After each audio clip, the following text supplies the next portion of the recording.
The old abandoned house on the outskirts of town had always been rumored to be haunted.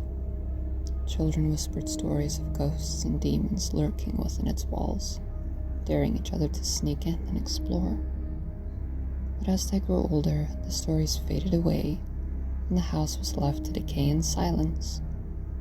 Until one day, a group of teenagers decided to investigate the old house, curious to see if the rumors were true.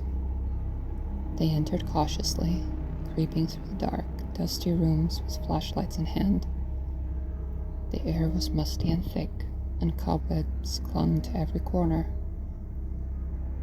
They were surprised to find that the lights still worked, in spite of everything.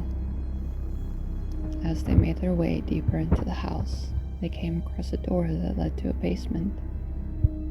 There was a light switch right by the entrance, but try as they might, the teenagers could not get it to work. The door was old and creaky, and the darkness within was so thick that their flashlights barely pierced it. One of the teenagers, eager to prove his bravery, stepped forward and pushed the door open. The darkness swallowed him up immediately, and the other teenagers could hear him stumbling and tripping down the stairs. They waited anxiously at the top, hoping that he would return unscathed. But as they heard his footsteps approaching, they saw something that made their blood run cold. A dark shape seemed to be clinging to his shadow, following him up the stairs. It was a writhing, amorphous mass, like a cloud of black smoke. It had no features, no eyes or mouth, but it seemed to be pulsing with a hungry energy. After that day, the abandoned house was never visited again. The teenagers who had witnessed the horrifying event never spoke of it to anyone, too afraid that the shape might follow them home. Over time, as the teenagers turned into young adults, they began to forget about the ordeal. But that boy's shadow never quite went back to normal.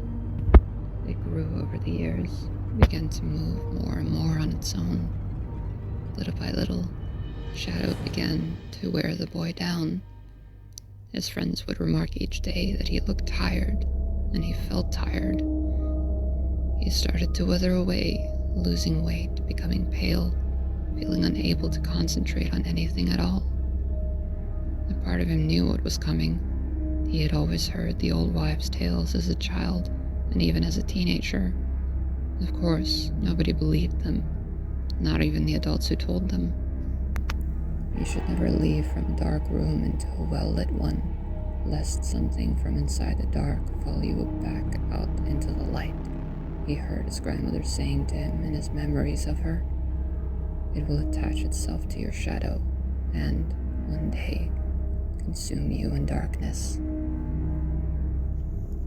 The boy had spent his years since the haunted house surrounding himself with light, even at night, in fear and panic lest he not wake up the next morning. But there had been more and more power outages lately, and it was becoming more and more difficult to stay awake in order to keep the candle burning. He knew that one night he simply wouldn't be able to stay awake anymore, and he wouldn't wake up the next morning. Not too long after the last time his friends saw him, remarking once again how tired he looked, the boy vanished for a while. After a few days of having trouble contacting him, his friends met him at his house. They were shocked. Gone were the dark circles under his eyes, his pale complexion, his far-off gaze into the distance. He seemed revitalized, energetic, and full of life. He apologized for making them worry, went back to work and proceeded with his life as he had before. But his friends noted that moving shadow was gone. They all assumed together that it was because he had rid himself of this curse that he now seemed like a whole new person. None of them seemed to notice, however, that now, for whatever reason, their friend had no shadow at all. Thank you for listening and watching. All links and references are in the description below.